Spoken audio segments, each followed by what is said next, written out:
Good evening. Respected Speaker of the Day, Shri Dilip Lakhani, my colleagues Joint Secretary Sunil Gabawala and Preeti Oza, who is member of our core group, seniors in the profession, other professional colleagues and young friends.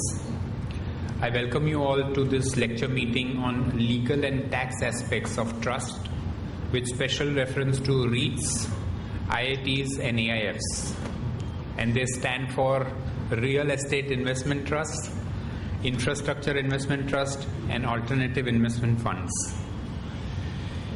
BCAS, as always, continues to focus on new and emerging topics that will open opportunities for its members and citizens at large through various events such as this one today, which is a free public lecture meeting. And I'm sure that you will all benefit immensely by participating and by being here. After the presentation, we shall also put the video of today's talk on the BCAS web TV and also upload the presentation on the website. The story of the private trusts, and particularly these three vehicles, in India is a long and winding one. The private trust vehicle is possibly not used as much in India as in several matured markets. In the month of February, one of the Bombay Chartered Accountants Society's committees, the Corporate and Security Laws Committee, organized a one-day event on REITs and IITs, which was inaugurated by one of the EDs of SEBI. However, this topic still remains hot after the budget, and therefore we all are here today to explore this topic with Shri Dilip Bhai. The law of private trust has existed since 1st March 1882. It deals with the fiduciary relationship between the beneficiaries on one hand and trustees on the other, who are essentially the owner and possessor in name, but do not have the right of beneficial enjoyment. In 1985, some of the tax loopholes which were rampantly used were plugged and the maximum marginal rate was imposed, except the trusts which were formed under a will. However, taxation is not the only aspect that is relevant here. Today, the trusts are being used as special purpose vehicles for investment holding, for holding treasury shares, for financing, for inheritance and family planning, insolvency planning, for minors, offshore structuring, and various other such transactions. Therefore, several legal aspects such as international tax and double tax avoidance treaties, FEMA, SEBI, stamp duty and registration become important considerations.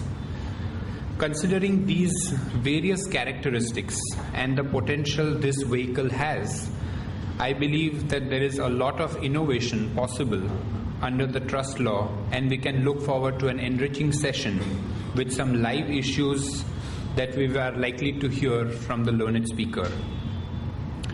Having said that, I must add that unfortunately India is way behind in evolving a robust investor-friendly law of trusts such as the ones that exist in many other countries, particularly the developed ones such as the US, Singapore and Mauritius.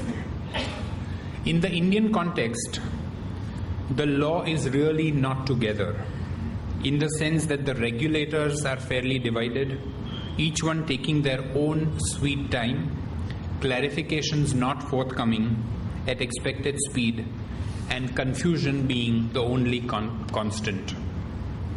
Having said that, take the example of the US in respect of REITs, and we can look at what it can do to an economy. REITs have about $1.7 trillion in gross assets in America. 216 REITs are listed on NYSE with a market cap of about $880 billion. 40,000 properties owned by REITs. $34 billion given out as dividends in 2013. Now that's a very large portion of the economy. Looking at a matured market statistics such as the US, we can at least imagine the potential such vehicles have in our country as well. India today is certainly an emerging market, but we also have a typical specialization in raking up new issues, not learning from other economies adequately and speedily, creating issues and troubles for investors and taxpayers, and still we talk about ease of doing business in India. Paradoxical, isn't it? Comprehensive lawmaking is actually the need of the hour and possibly a permanent need in a country like us. Key gaps relating to FDI, deferral of capital gains, DDT exemption on payment of dividend by SPV to REITs, period of holding and allocation of expenses were unresolved for a very long time. But Achhe Din are not really far, and they were brought in by the 2015-16 budget, which brought clarity on capital gains, clarity on units received by the sponsor in exchange of shares of the SPV, and pass-through status. All of these issues were addressed by the union budget. Considering these and several other developments, I am happy to present this lecture meeting and introduce today's acclaimed speaker.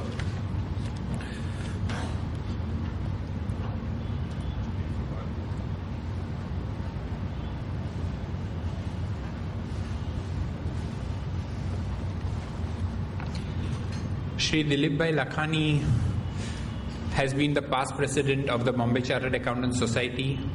He qualified as a graduate of Commerce with first class, a merit rank holder of the Institute of Chartered Accountants of India.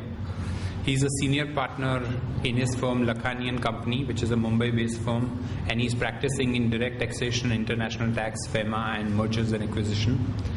He has been a prolific speaker and a writer on various subjects of taxation and finance at seminars organized by the ICAI, Chamber of Tax Consultant, BMA, Bombay Chartered Accountants Society, Forum of Free Enterprise, and many others. He has authored articles on taxation in leading newspapers and magazines. He has authored books on taxation, and the list is long. And he was my first convener when I joined the BCA core group in the managing committee when we started the Indirect Tax and Allied Laws Committee many years ago. And it was a great pleasure to work under him in those years. So I'm very happy and proud to present before you Mr. Dilip Lakhani, and I request all of you to welcome him. I'll request Sunil to present a memento as a token of our regard and appreciation.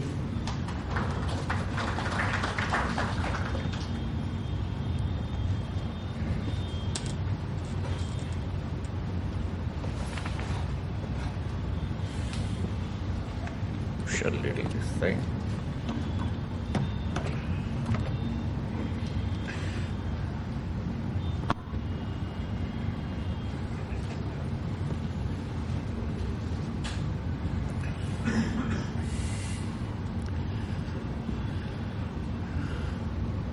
Dear Raman, Sunil, Preeti, ladies and gentlemen, it gives me great pleasure to spend this evening amongst you to discuss various legal and tax aspects of the trust taxation.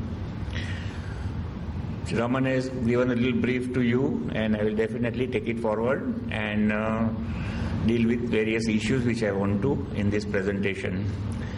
Just to clarify, I believe the subject itself is quite clear. We are going to only deal with private trust and not a charitable trust.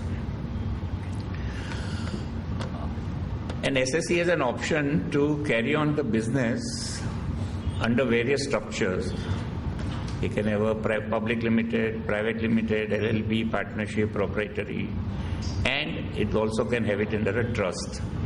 Unfortunately, in India, this trust is not being quite popular as a structure to carry on various activities.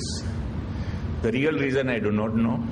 Maybe that there is not enough material, publicity or knowledge in the public domain would be one. Second could be various tax issues which has not matured over a period of time So people do not have the clarity as to if they follow a trust structure, what will ultimately will be their tax liability. The time is slowly changing, but yes, this new concept is crawling. It will start getting momentum over a period of time. All of you are aware that through a private trust, a business can be carried on. Through a private trust, asset can be held, planning can be done, which we will see over a period of time. But one of the most important aspects which has evolved over a period of time is that wherever more than one person wants to contribute to a kitty or a corpus to share the income out of it, then the only, I'm making this with emphasis that the only structure which can work is the trust structure. Each one of you who are sitting in this auditorium and are making investments in mutual fund are directly or indirectly the beneficiary of the trust, whether you know or you do not know, because the mutual fund structure can only work with the trust structure. And all mutual funds are a private trust. And there are trustees for the purpose of protection, there are AMCs who will manage it, and there are investment advisors. So whenever a mutual fund distributes income, it is not dividend, but it is a distribution of income to the beneficiaries. That's why you see the difference between the language in section 1034 of Income Tax Act, which talks about dividend, whereas under 1035 is the income distribution. In order to give the correct perception or the tax efficiency, the mutual funds are exempt under 1023D of Income Tax Act. So whatever is a mutual fund earns as a trust is exempt. They pay dividend distribution tax depending upon the class of the beneficiaries. All of us are the beneficiaries of the trust. This is an indeterminate trust where the beneficiaries keep on shifting. The corpus of the mutual fund keeps on shifting. The beneficiaries also keep on shifting. Imagine a situation if a mutual fund was not given exemption under 1023D, what chaos income tax would have created for everyone. So government wisely exempted mutual fund from exemption. Otherwise, we will see what are the issues which are in the taxation. So this is just the background to say, and now that mutual fund concept is in REITs, AIFs, infrastructure funds, and I personally see over a period of time, all this definitely will start working, and each investor will also be in a position to reap benefits of this new development which is going ahead. Today we are fortunate that though this law is at a nascent stage, we are in a position to discuss various legal aspects so that you can take care of it in your day-to-day practice.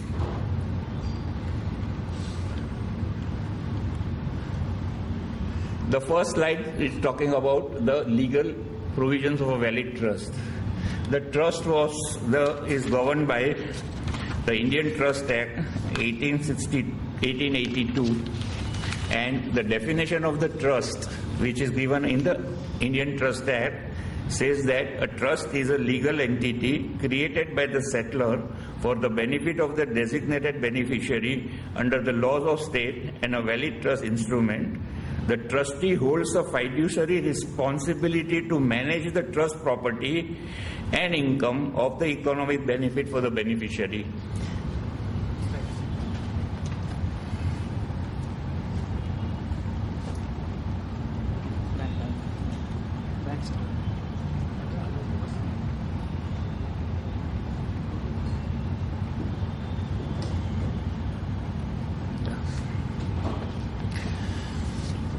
So, under a trust, can we do one thing? Can you remove this? I don't need it. No, this. This. But it will not. That will not. Okay, fine. Fair enough. No, one good, not wrong. Sorry.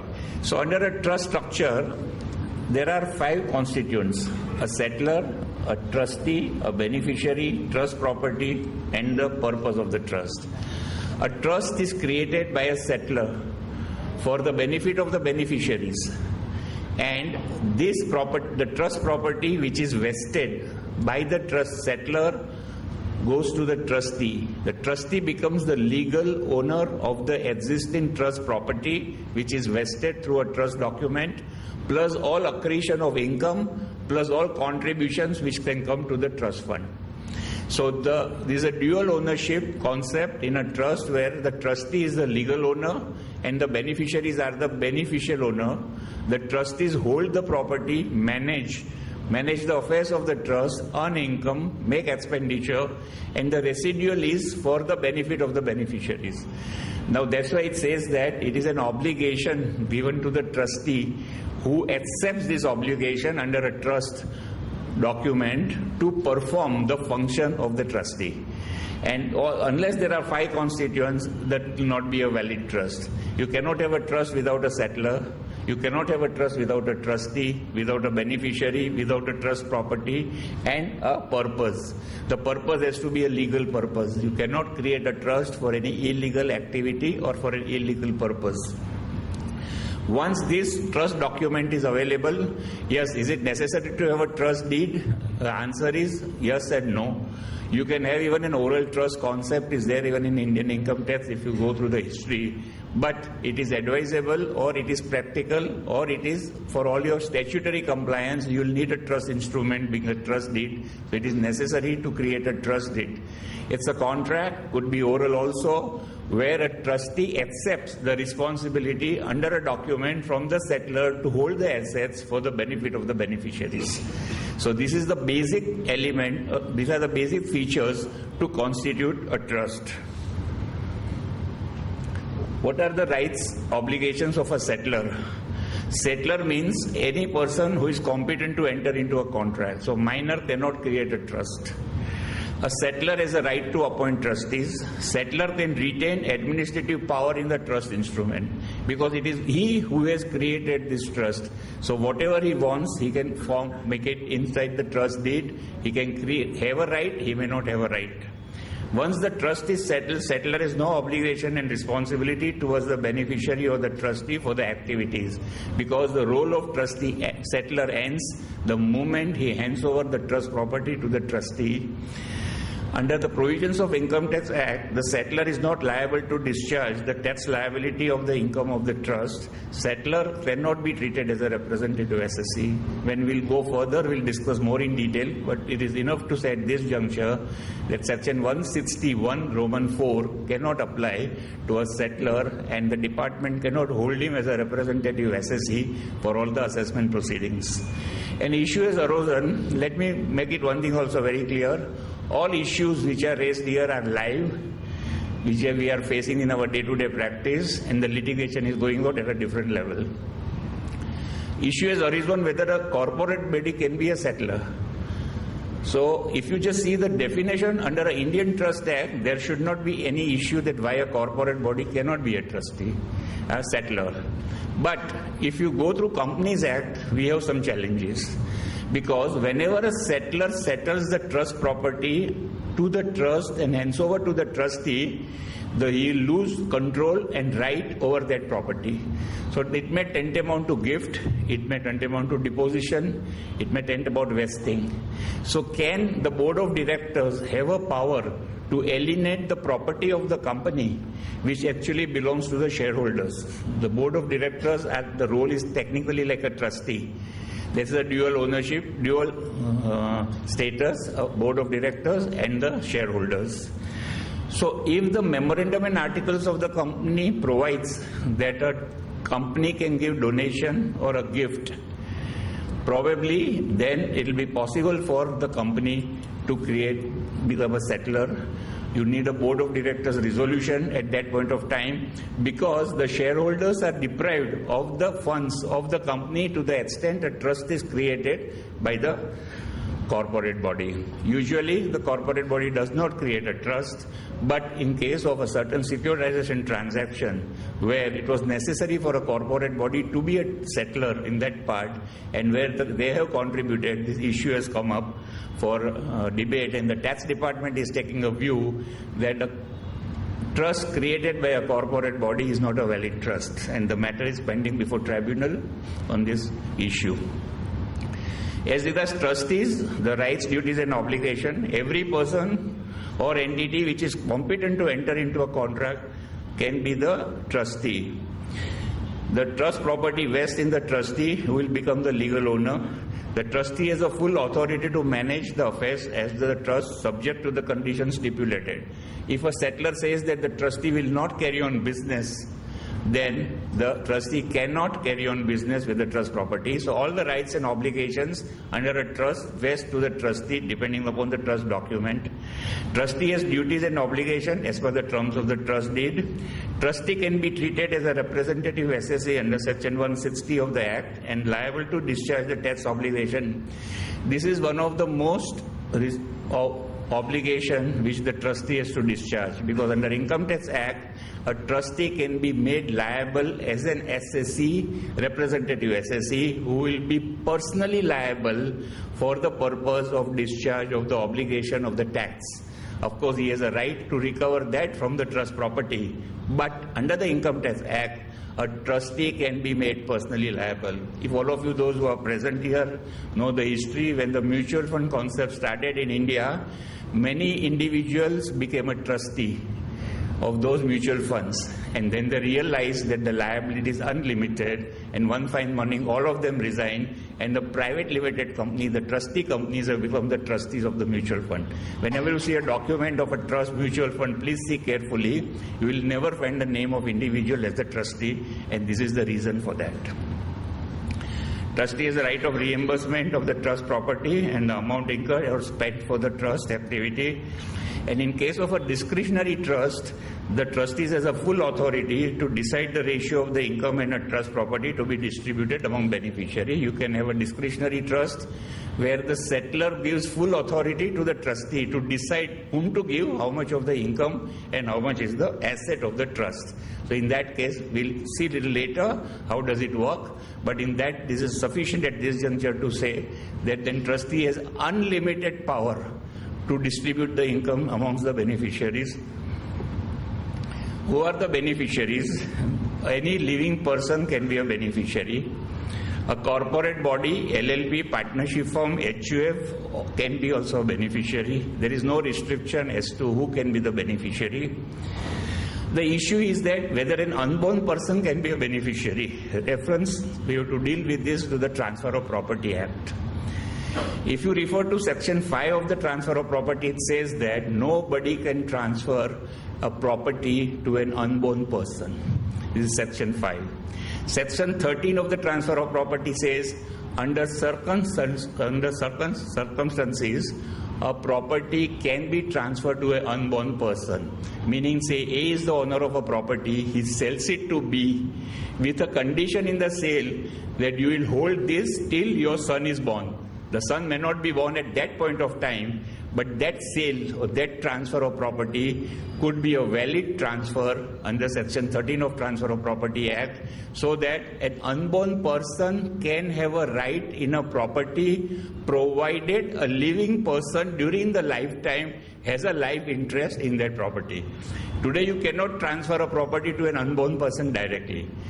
And rule against perpetuity means is that you can create a trust during the lifetime for the benefit of a beneficiary who is alive during his lifetime, and make thereafter a provision that whenever his son or a grandson is born, then he will become the beneficiary. So that is also possible, provided the period of the total trust which will terminate cannot go beyond the majority of the unborn person. So I cannot write a trust deed to say that this trust will be valid for 200 years, where it is for my son, and during his lifetime and after his death for his son, which will be against rule against perpetuity, in section 14 of Transfer of Property Act will apply, and probably the trust may become invalid. So you have to take little care while drafting the trust deed to see that what is the purpose and how you want to create this trust. Minor can be the beneficiary of a trust. But there is only one small problem here, is that whenever a minor is a beneficiary of a trust, the provisions of Hindu Minority and Guardianship Act will apply. You will have to be very careful when you draft a trust deed. Various other provisions of the other legislation also should be kept in mind. What does this provision, section 8 of Hindu minority and guardianship provision says that you cannot alienate a property belonging to a minor during his minority without the permission of the High Court. Because if you do so and a minor becomes major, and within 6 months, if he opts to cancel that transaction, he has a full authority under this Act. So forget the trust, even in a normal course also, a minor's immovable property cannot be divested during the minority without the permission of the court. And so if you make a minor as a beneficiary and there are immovable properties, probably the trustees will have limitation to dispose of that property over a period of time. So this is only care you have to take. Otherwise, the minor can be used as a tax planning device, which we'll see a little later, so that it then trust would be a good structure to do so. Beneficiary will have a right to receive income of the trust property, either in full and part, depending upon the provisions of the trust instrument. Beneficiary is liable to pay tax if it is a determinate trust and the share of beneficiary is decided, then whatever income they get from the trust will be taxed in the hands of the beneficiary, and they will have to pay tax and they will have to share the relevant information with the trustees, because under Income Tax Act, the trustees also can be made liable to make the payment of these taxes. So that's why there is an obligation on the beneficiary to share the information with the trustees.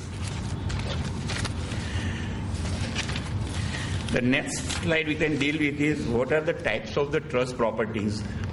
The trust property could be immovable property or could be movable property.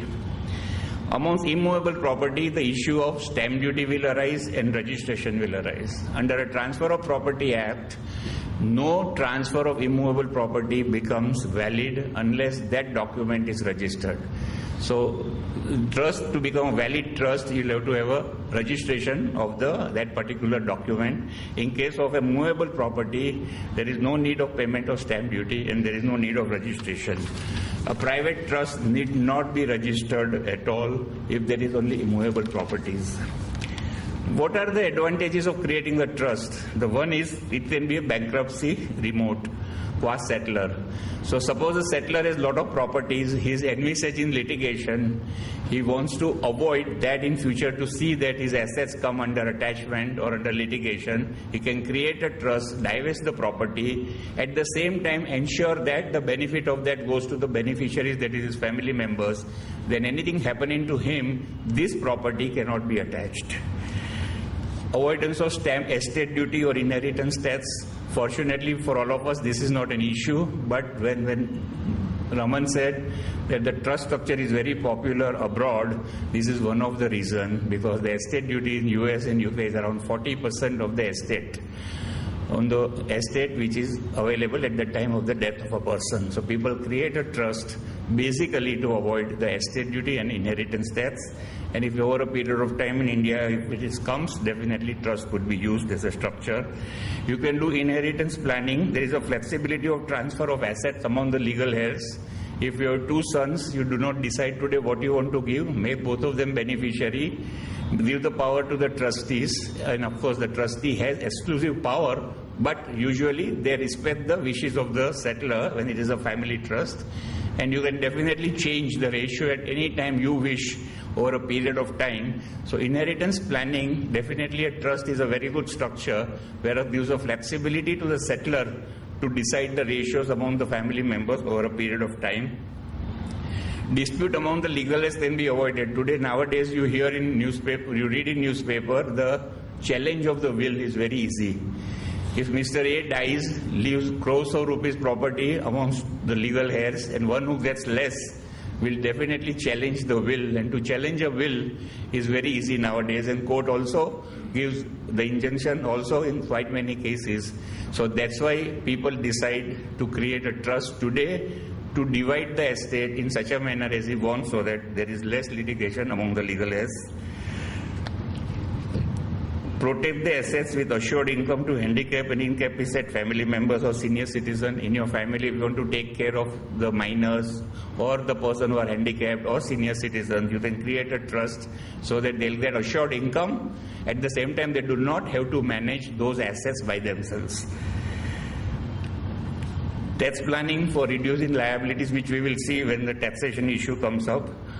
If the property is already vested in a trust, you don't have to take a probate for those properties. So you avoid the process of probate. The legal head automatically will get the property through the trust. And protecting the interest of daughters and lady members. Sometimes in the big industrial families, what is happening, though they have only daughters in their family, they are very, very apprehensive about their future. After marriage, the dispute between the son-in-laws or among the family members. I believe in a settlement of a divorce petition also. If the girl has more asset than the boy, then the alimony will have to be paid from the girl to the boy. That's the law, and there are decisions to this effect. So the issue therefore arises is that, do I do my tax planning now, create a discretionary trust for the daughters, so that till in life they are settled, then only the asset will be distributed to them, and that power is given to the trustees.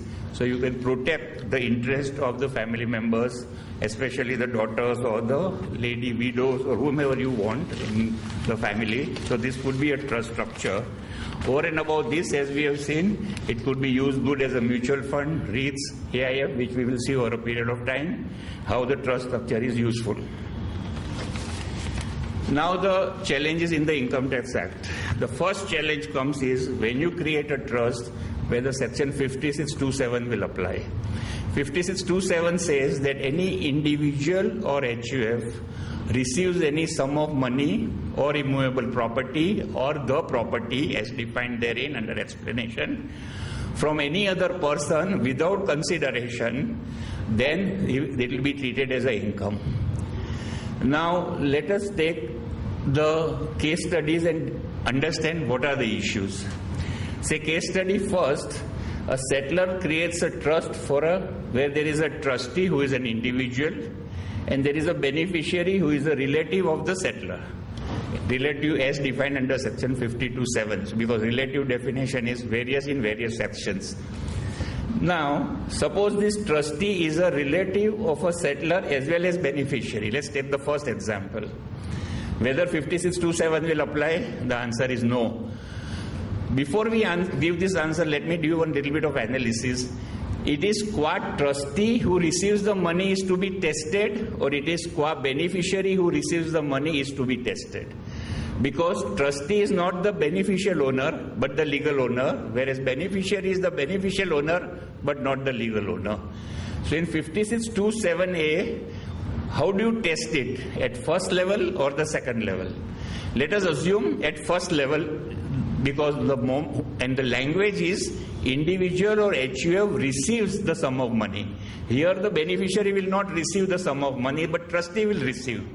So suppose in a first example, if the trustee is a relative of a settler and a beneficiary, then 5627 should not apply. Either test you apply.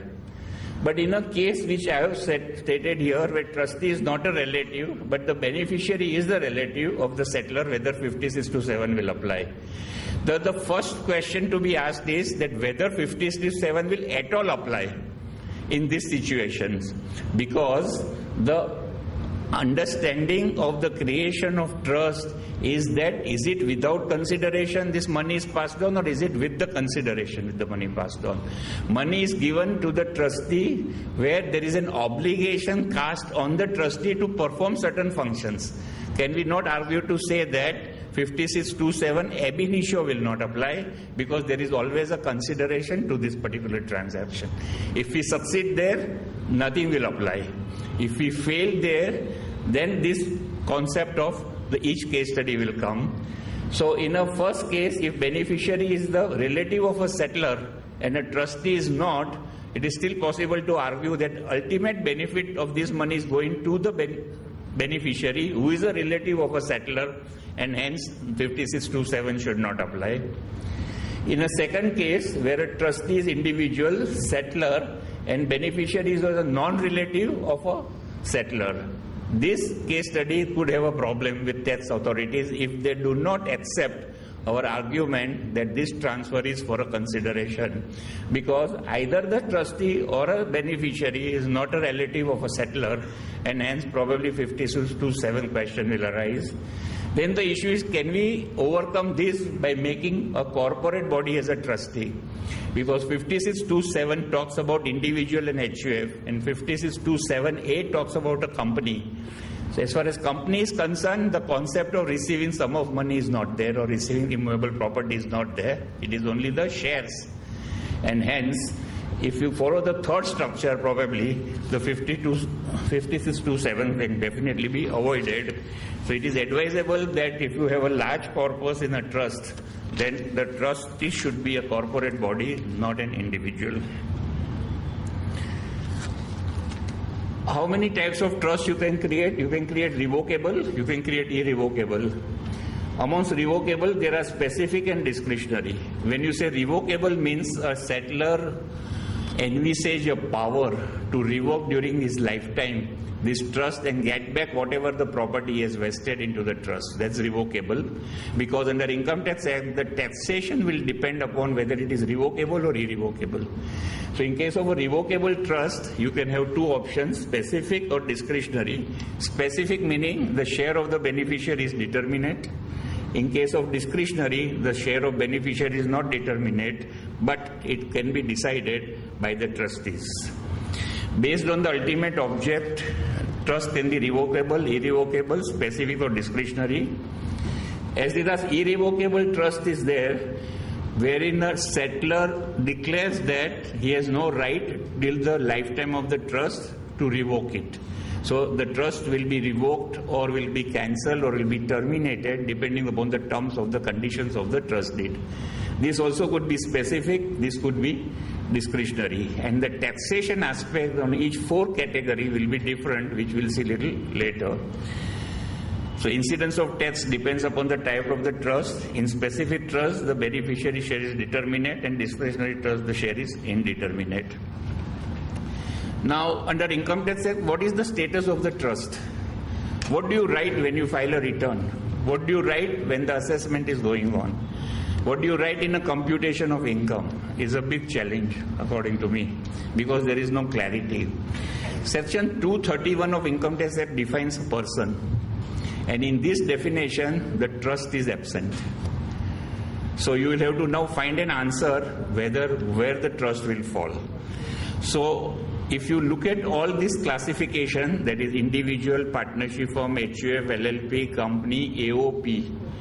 So the best, nearest possible, the classification which you can choose is AOP.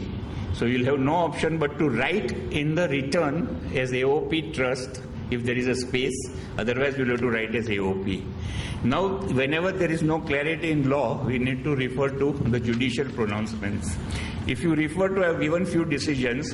If you deal with these decisions, you will find it has been held by the court that in case of a trust, the trustees get the character that of a beneficiary.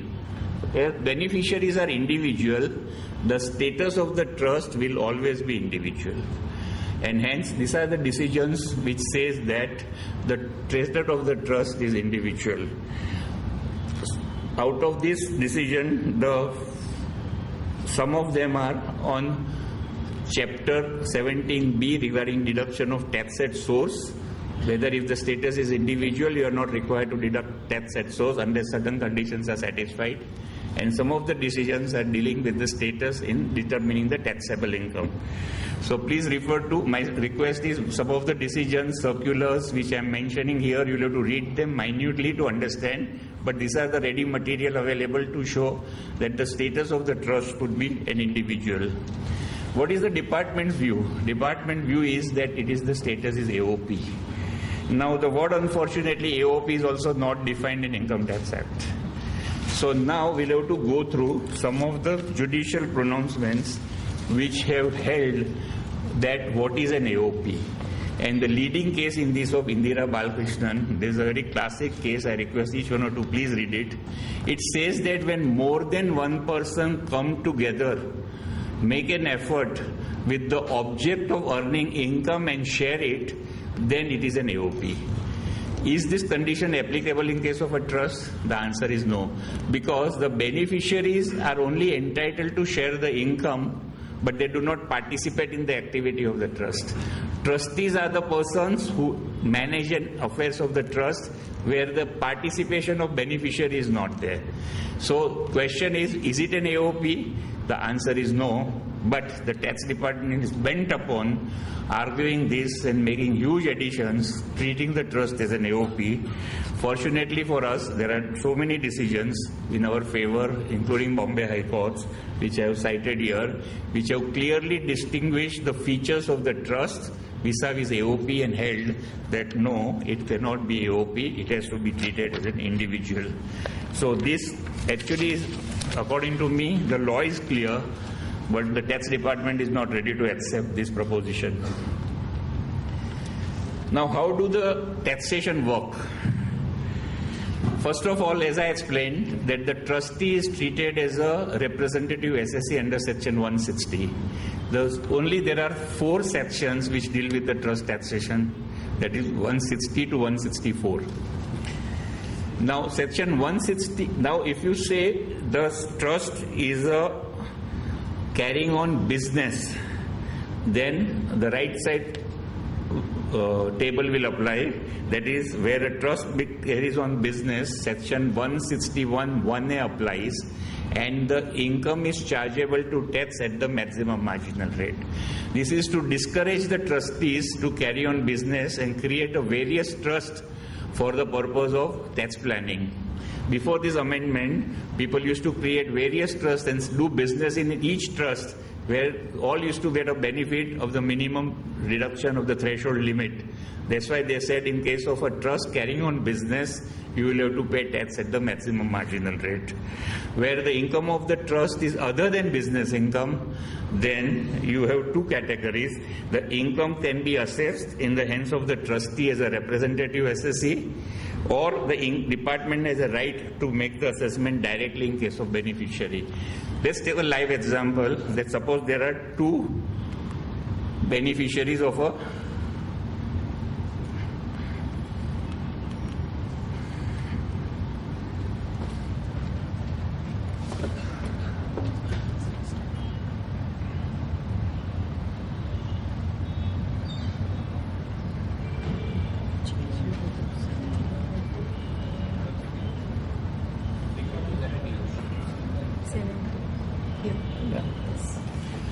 Suppose there is a trust where there are 2 beneficiaries, both share is determined at 50-50 and trust earns 10 lakhs of rupees. How does the taxation will work? One is each one will pay tax on 5 lakhs which is given to them.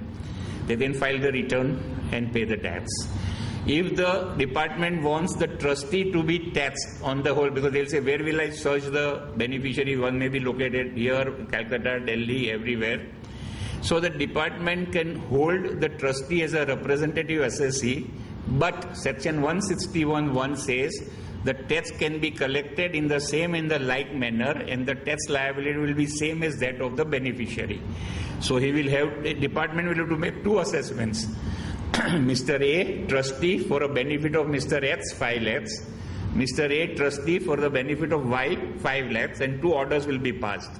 Usually when a beneficiary share is determined and they pay tax, the department does not bother much because they know ultimately the tax has been paid. But if the tax is not paid by the beneficiary, then the issue will arise that the department will try and tax the trustee, because suppose one of the beneficiary decides not to pay tax. So as far as tax department is concerned, they are not going to leave this income untaxed. So they will tax this income in the hands of the trustee. And as far as the business income is concerned, as we have seen, it is a maximum marginal rate it applies. This was a situation in case of a specific trust. But as far as the discretionary trust is concerned, the position is like this, that if it is an income other than long-term capital gains, then it is maximum marginal rate, that is Section 164 will apply. And if the income is from long-term capital gain, then the question is whether it will be taxed at a reduced rate.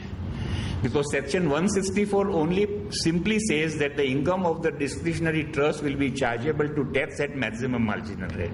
But according to me, Section 164 is not a charging section. The charging section is 161. 161 says that the trustee will be taxed as a representative SSE And thereafter, if it is a specific trust, the certain provision will apply. If it's a discretionary trust, the certain provisions will apply. And there is a direct decision of Supreme Court in Kamilini Khatau 209 ITR 101. Please write down this decision, also very interesting. 209 ITR 101. In this decision, it is said that even in case of a discretionary trust, where income is distributed to the beneficiary, he can be liable to pay the tax. Meaning that the person who is really entitled to earn income will be liable to pay tax depending upon the character of the income. So if the character is long-term capital gains, and if beneficiary is liable to pay tax at 20%, why not the trustee who has been assessed for a discretionary trust should also be liable to pay tax at 20%? So this is a small debate which is going on because the department reads section 164 blindly and says that the provisions of 164 will apply and the total income will be taxed. This slide we can omit, just those last two decisions which say that whenever in a specific trust the income is taxed in the hands of the trustee, then all the benefit and deductions available to the beneficiary will also be available to him. For example, if one of the beneficiaries is handicapped and he has earned an income of 10 lakhs of rupees, and that income is being taxed in the hands of trustee, then all the benefit which is otherwise available to that beneficiary will also be made available to that trustee, so that it will fall within section 161 into bracket 1. So this is the, we have dealt with 161 1A, that is a business, 164 is a discretionary trust, and the last is revocable trust. This is also a very interesting provision in the Income Tax Act.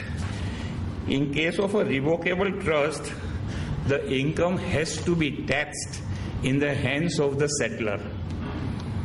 Because section 60 to 63 provides that in case of a revocable transfer, irrespective the income accruing to any other person, the tax will be paid by the settler who is the transferor. So section 60 to 63 is very important, and especially in case of a contributory trust, and which you will see these issues arising in case of REITs and any other structures, how these provisions will apply. So the section 60 to 63 is very material to be implemented to see in whose hand the income is chargeable to tax. This we have dealt with. The last is when you make a PAN application, also there is a problem. Because if you see the step down, you will have to fill up there also AOP.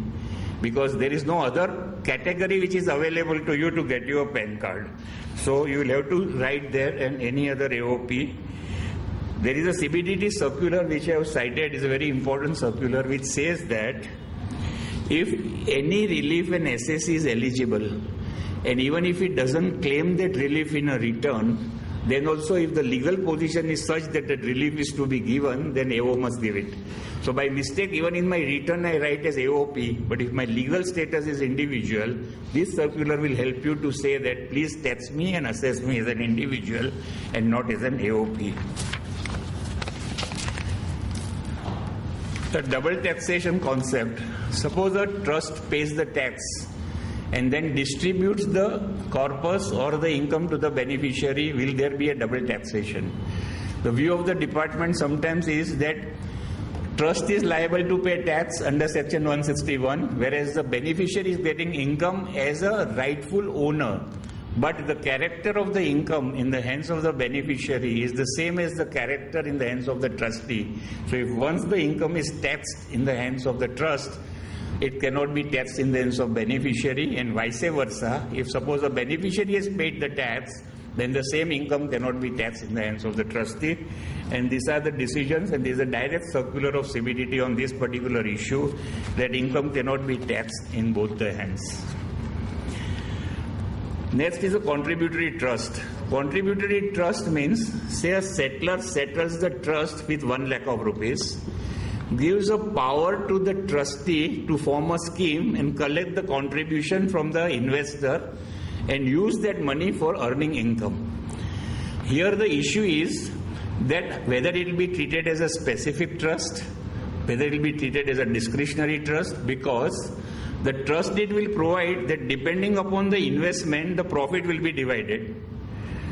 But the beneficiary or the contributor's name will not be available in the trust deed, because over a period of time, the contribution will come in the trust. So say example, on first year there are 10 people who have given 1 lakh of rupees. So each one will have 1/10 right. Next year another 5 people come and give 1 lakh of rupees. So the next year there will be 15 contributors who will be beneficiary. In the first year there were 10. Third year it could be 30. So this contributory trust is finding difficulty with tax department. They are saying that the income of this contributory trust will be taxed as a discretionary trust, and the full income tax has to be paid by the trust. If the full income is to be paid by the trust, then it doesn't work at all. It is not feasible to create this contributory trust. So I request each one to see the first decision on India Advantage Fund. There is a Bangalore Tribunal recent decision which has dealt with most of the issues of trust taxation, including the contributory trust. And they have said that section 60 to 63 should apply, because the contributor, when gives up money to the trustee, makes a condition that the income should come to him. Like you in a mutual fund, also when you are making a contribution to the units, with the implied condition that the income at all is available there will be given to me by way of income or capital gains. So, and that income is taxed in your hand. So similarly, in a contributory trust also, the private contributory trust, there also the income will happen in the hands of the contributors. Now, let's look at the REIT structure. What is REIT is, if you just can explain in a small way, is there are large commercial immovable properties available on rent, whereas there is no enough funds available to acquire that property and give it on rent. To give boost to industrialization or to the business, instead of they acquiring the property, let them take this property on rent. But then who will fund it? There should be some money available to purchase such large immovable properties and give it on rent. So the REIT structure is very famous abroad, and that concept has been brought to in India. So it is a real estate investment trust. It is a vehicle in which the contributions will be given by, like mutual fund, by the contributors. There will be a trustee who will acquire the property, rent it, receive the rental income and distribute among the beneficiaries. This is the simple concept of a REIT. Now let us see what are the issues and the problems. In this chart, if you all can see what happens, sorry.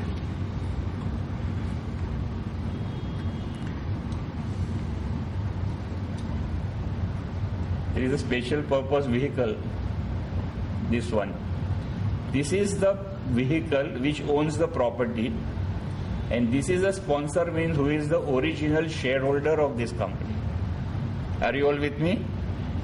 Are you all with me? To repeat, this is a special purpose vehicle, meaning a company. Let's use the word, because the words used in the act is special purpose vehicle, that's why I used it.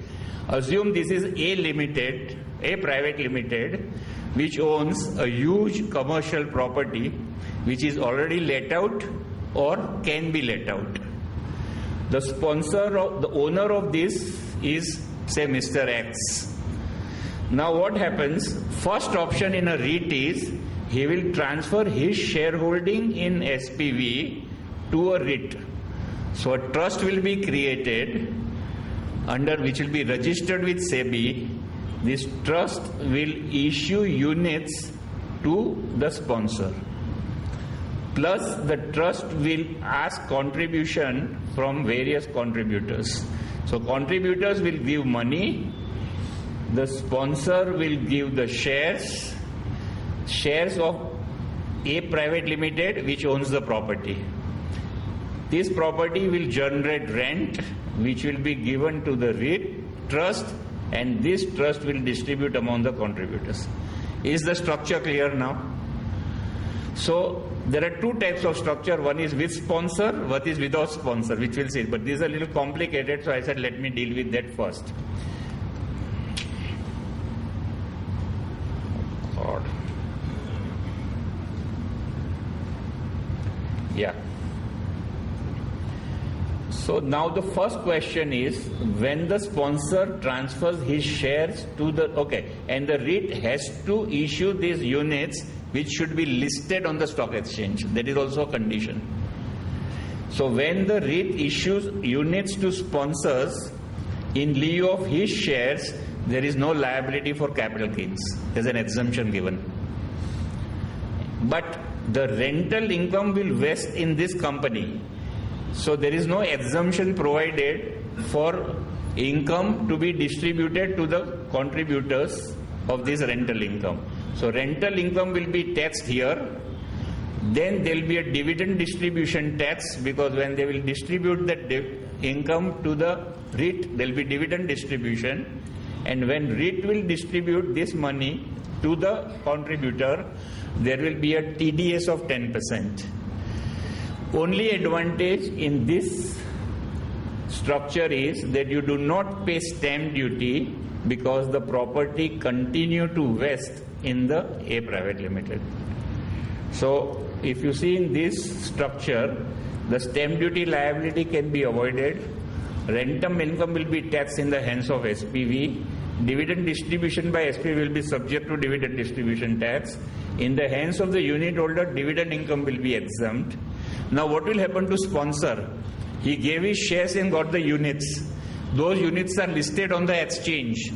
Even if they hold it for more than 12 months and pay STT on this, still at the time when they will transfer these units, they will be liable to pay capital gains tax. So it is not exemption from capital gains, but it is a deferment of a capital gains in the hands of the sponsor. So this is a difficulty where the demand was that please give exemption to the sponsor at all, because he will have to wait for 2 or 3 years to realize in money terms the value of his shares which were invested for a property. As against, take a simple vanilla structure of REIT. There is a contributor. All the contributors will give money here. It will go to REIT. REIT will buy the property. Then there will be a rental income which will be distributed to the contributor. Here the stamp duty liability will come on the REIT when they will buy the property. Rental income will be exempt in the hands of the REIT. Now that we will see in the next slide what happens in taxation. Now how does the taxation of REIT works? The first is that section 213A defines a business trust, and a REIT is one of a category of a business trust. Units of that will be listed on stock exchange. Contributions of royalty will be issued, will be listed. In the hands of the unit holder, long-term capital gains on transfer of unit will be exempt under 1038 because STT will be paid. Short-term capital gains on transfer of listed unit will be subject to 15% under 111A. Interest received by REIT from a special purpose vehicle will be exempt, so no tax is to be paid by the trust. Rental income is also exempt in the hands of REIT. So this is a tax efficient structure because the trust does not pay tax on the rental income as well as on the interest income. Any other income which REIT will be there will be chargeable to tax as maximum marginal rate. Probably I think or I can assume this income will be when the property will be sold after a certain period of time. Otherwise I don't envisage what sort of an income which will come in REIT. The rental comes, interest comes exempt, will be distributed to the contributors. They will not keep much money with them unless they need for working capital liability, and they do not generally borrow in a big way or into this REIT. There is also one of the advantage. When we will see it later, you will realize that. So what other income I do not envisage, but whatever other income other than the rent and interest will be taxed in the hands of the REIT at the maximum marginal rate. The interest in the rental income which is distributed by REIT will be taxable in the hands of the unit holder. the character of the income in the hands of unit holder will be the same as that in the hands of REIT. So you will be able to claim this will be taxed according to me under section 22, income from house property, because though you do not own a property, you are owning this property through the REIT, and the character of rental income to a legal owner is income from house property. So in your hand also, my view is that it will be taxed under the head income from house property. Any other income distributed by REIT to unit holder will be exempt because REIT will pay the tax. So the simple principle, if REIT is exempt, the unit holder will pay tax. If REIT pay tax, exempt in the hands of the unit holder. Most important is this amendment in this Finance Act is 194I, that is payment of rent, and 194A, payment of interest, will not be subject to withholding tax. So REIT will get the income on a gross basis. So this was one of the greatest advantage I feel it is with the REIT trust. REIT will deduct tax at source at 10% whenever it goes to a resident. In case of a non-resident, it will be at the applicable rate. When the shares of SPV that we have discussed is transferred, there is no tax, and such unit when transferred will be subject to tax. Now let's see what is the advantage of REIT vis-a-vis an individual holding the property. In the first option, an individual holds a property, ownership, gives it on lease, earns rental income, it will be taxed in his hand as income from house property. If there is a company, owns a property, gives it on lease, gets a rental income, first company pays corporate tax, and then you pay dividend distribution tax.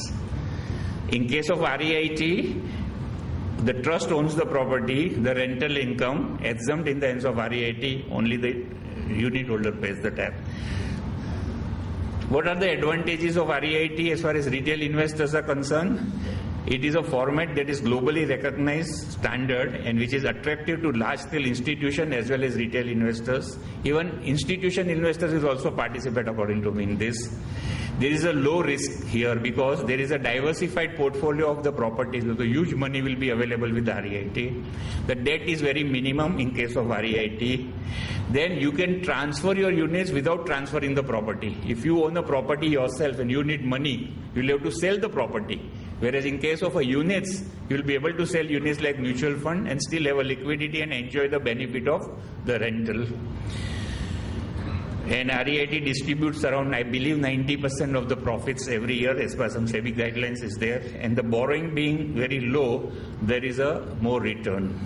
Like REIT, there is one more instrument which is available is Infrastructure Investment Trust under section 213, also is a class of a business trust. This trust will make investments into big projects, infrastructure projects, roads, power, and maybe long gestation period, but depending upon your choice and risk element which you want to take. But I believe the retail investor may not come more in this infrastructure investment trust.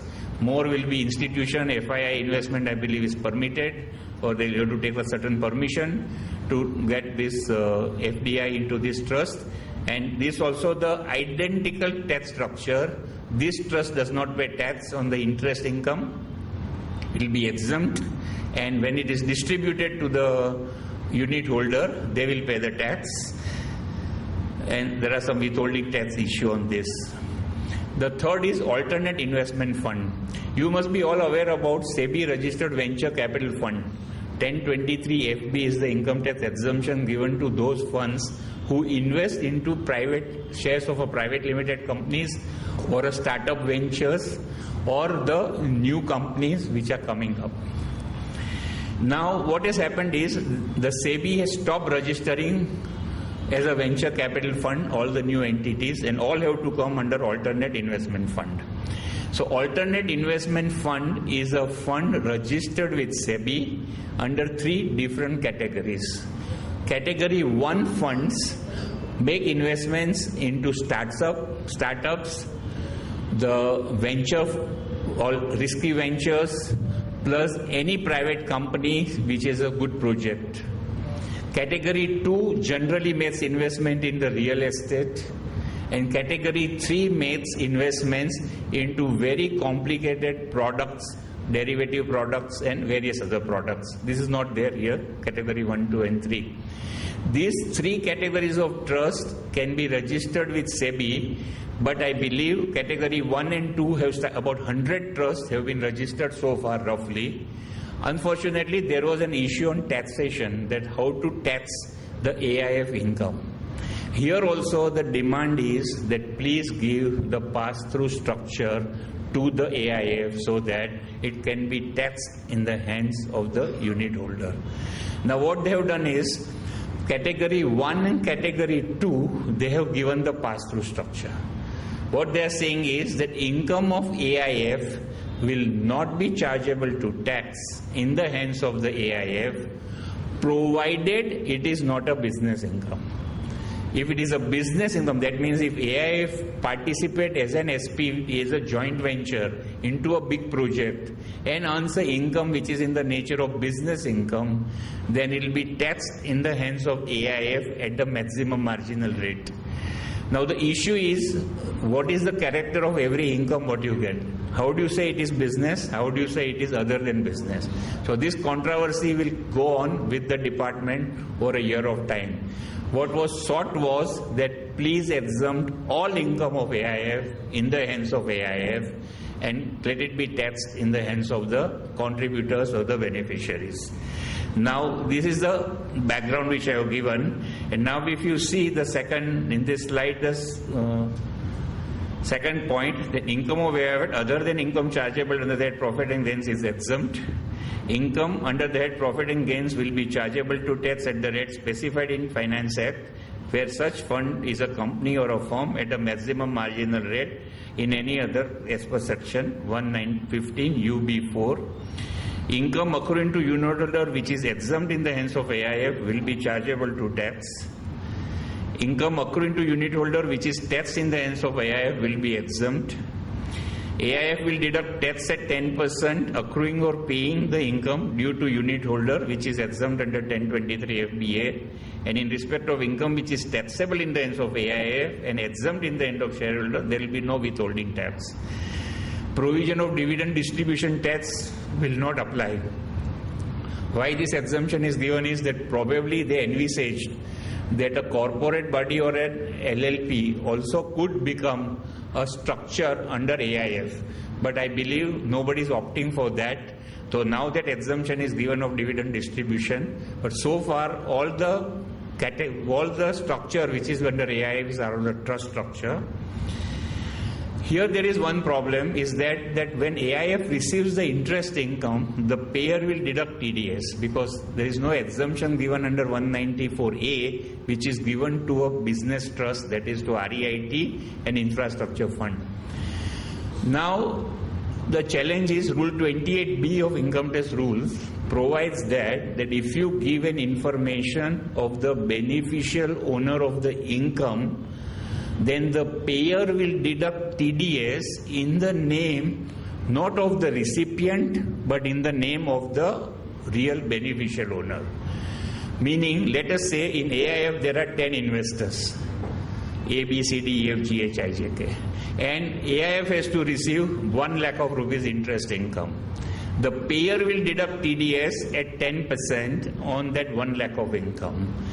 AIF will and must, the trustees will inform the payer that here are the beneficial owner of this interest income. So please deduct TDS in the name of A, B, C, D, E, F, G of 10,000 rupees and issue certificate in Form 16A to the extent of the tax deducted by you for and on behalf of each of the beneficial owner, and upload the TDS return in a manner that in 26B the credit will be reflected in the hands of the beneficial owner. This rule, apart from today's lecture, friends, please bear it in mind, it is a very useful rule which has been prescribed, because in many cases, in case of a trust also, suppose a trust has a surplus fund and there are 2 beneficiaries and a trust parks this fund in an FD with a bank and bank wants to deduct TDS. then bank will definitely deduct TDS. But if you give a name of a beneficial owner to the bank, then they will deduct TDS directly in the name of the beneficial owner, and you will not lose that credit of TDS. So this assumption is there. Of course, a representation has been made to say that please delete this. Like a business trust, do not make a provision for TDS in the hands of AIF also, so that whenever the income is taxed in the hands of the beneficiary, there should not be any problem. Friends, I'll just take one last minute. The trust taxation is very complex. Mr. Modi, when he came in power, he always said that I will have a simplified tax laws in our country. You please wait and watch. 1 year has passed. That way, if you see, from independence, years and years have passed.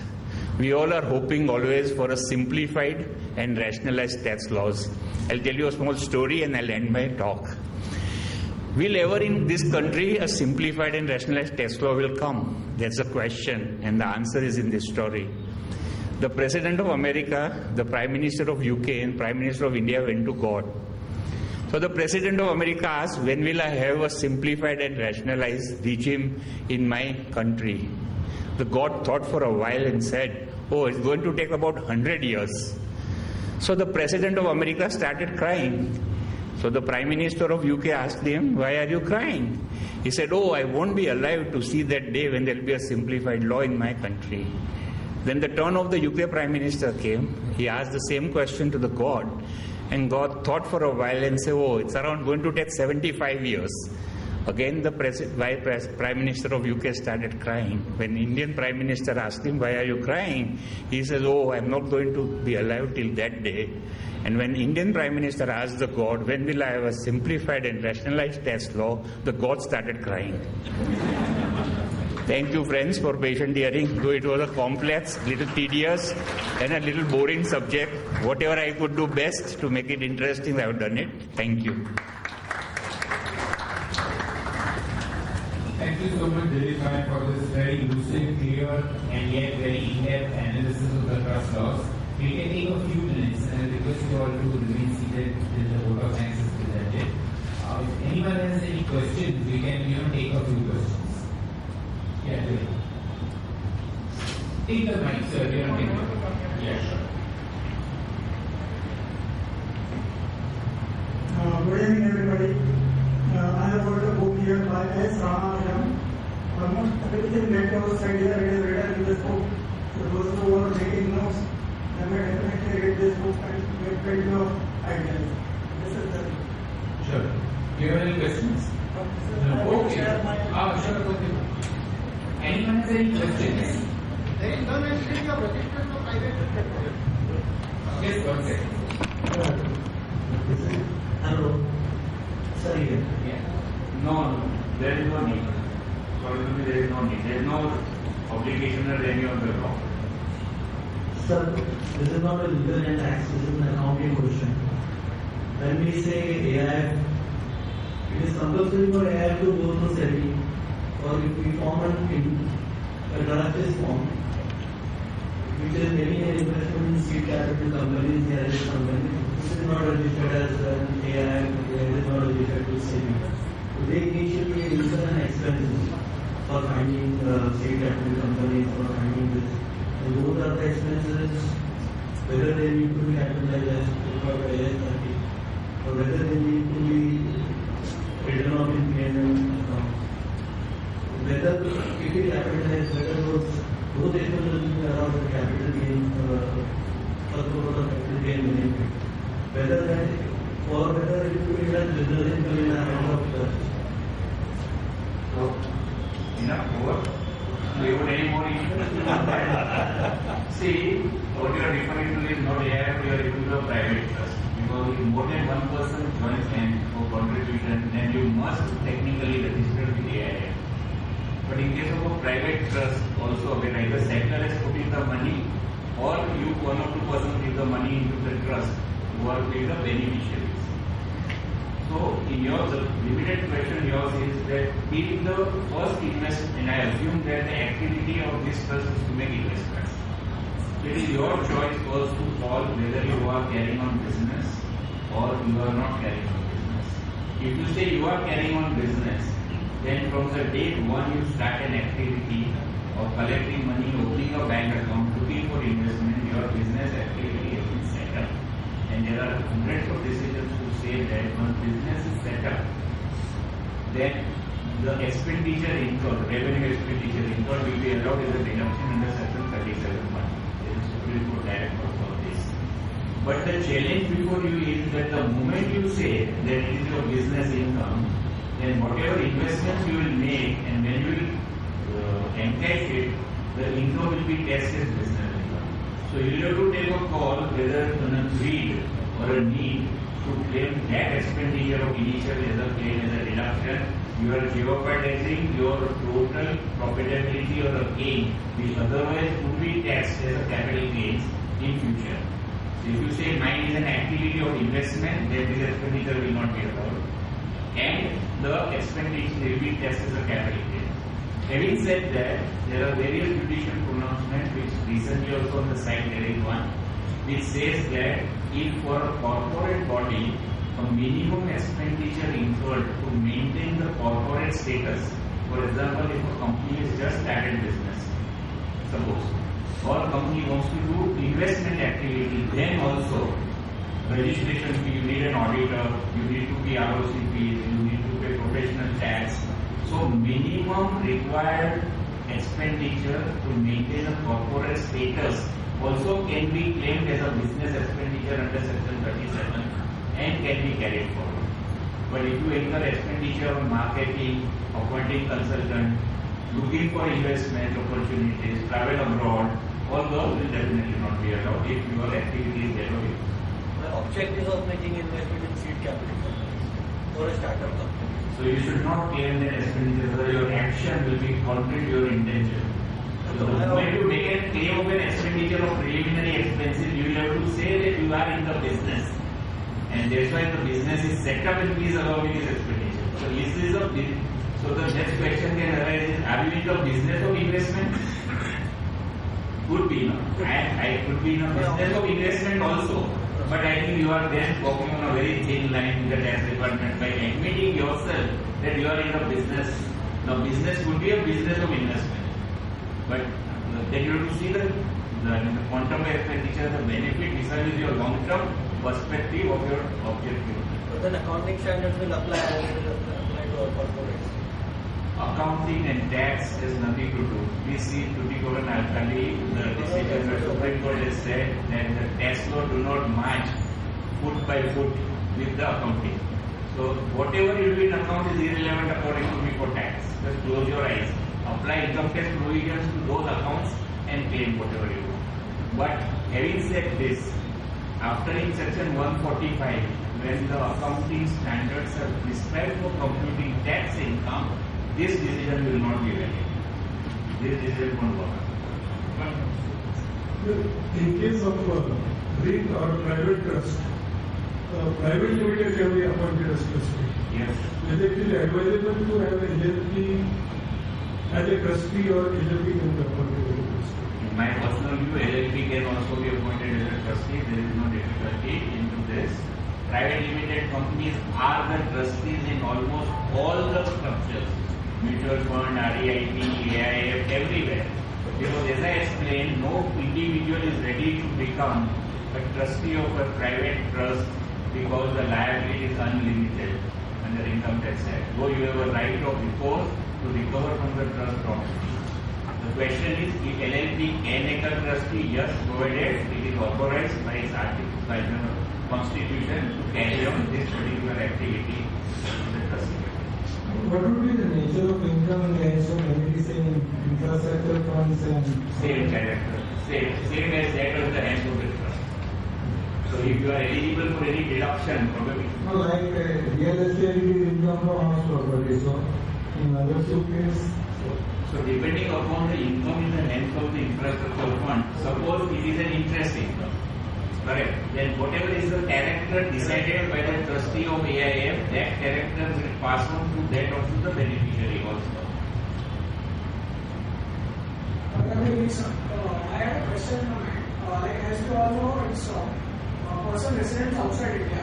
invest in real estate individually. But if I take a REIT, can a person resident outside India can invest in REIT units under FAME? Just first to answer your question is that REIT will be only in a commercial property lending. So REIT is, my understanding of the law is, are not going to take a plot of land and construct a building into real estate business. Correct. So issue is that whatever is permissible under FEMA for a non-resident to do otherwise than REIT, that will stand vis-a-vis REIT also. But we do not know today, I am not very sure whether under FEMA, whether they give exemption for the purpose of some of those non-resident Indians also to make investments, which ultimate objective is to earn a rental income. Correct. Like LLP, today, originally when LLP started, FDI could not come in LLP. Now they have made an amendment after 2 years, I believe, that you can make investment. But which business you can make investment where there is 100% automatic FDI. So like that they put whatever the restriction will come. But yes, I believe ultimately the foreign funds will only boost up the AIT, REIT or AIF also. The intention is to get the foreign funds. But I believe they are finding their feet first to settle the structure, give a clarity how you will be taxed, and then the foreigner will come in to invest. Sir, can I use the vehicle of a will to create a trust? Yes, definitely.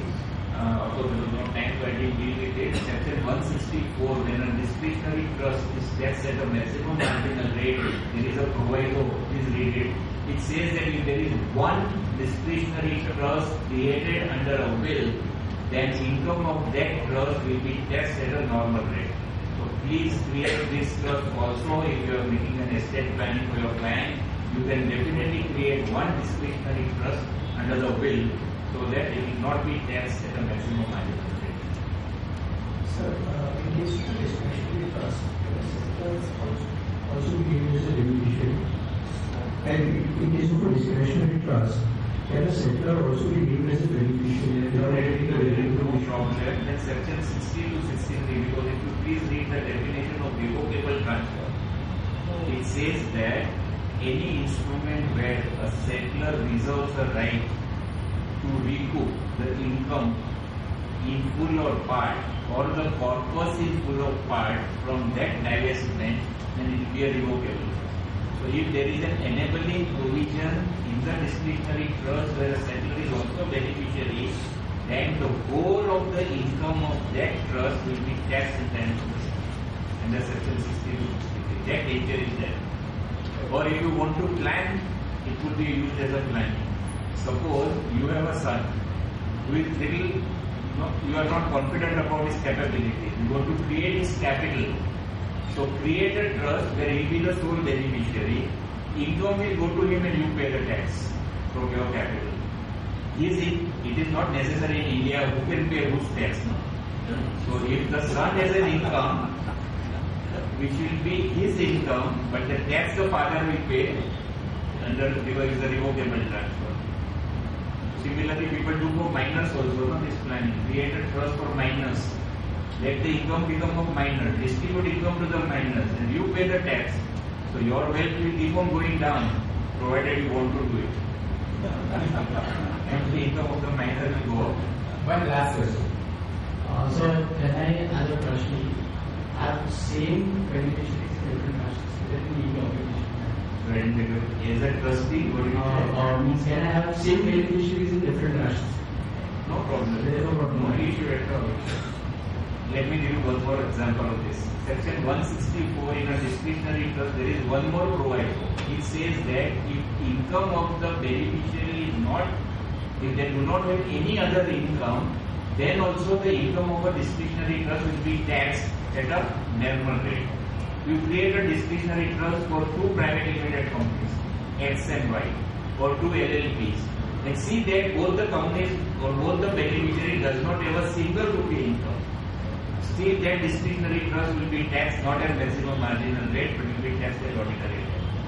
So to answer your question, is you can have as many trusts, as many beneficiaries, but normally it will not be any advantage to you, because if it is a specific trust and the income of beneficiary will get clubbed, Unless we have a different properties, listed in different places, then we have a different. Thank you everyone for your patient hearing and wonderful questions. I'm sure you have many more questions, but we are running out of time. I request Prithvi to present a very hearty vote of thanks with a few announcements, and I trust you enjoy the lecture meeting a lot. Friends, we had a very educative and informative session today on legal and tax aspects of private trusts, with an emphasis on REIT, InvIT and alternative investment funds. Before we go for a hearty vote of thanks, I would like to make certain announcements. We are going to have a Founding Day celebration on 7th of July at the same venue. It is along with our annual general meeting on 6th of July from 3:45 p.m. We are having another lecture meeting on filing of income tax return by Mr. Ganesh Rajgopalan and Rutvik R. Sanghvi on Wednesday, 24 June at 6:15 p.m. again at the same venue. We are going to have another lecture meeting on current issues in international taxation by Mr. Pinakin Desai at Jai Hind College Auditorium on Wednesday, 15th July at 6:15 p.m. And now, thereafter, we are going to have a monsoon trek at Kotligad on 11th of July. The seats are limited. Now, to the pleasant task of vote of thanks. We all will agree that we had a very interesting and educative session on the interesting topic, an emerging topic of interest to all of us. I would request all of you to join me with a very hearty vote of thanks with a very loud round of applause. Thank you so much.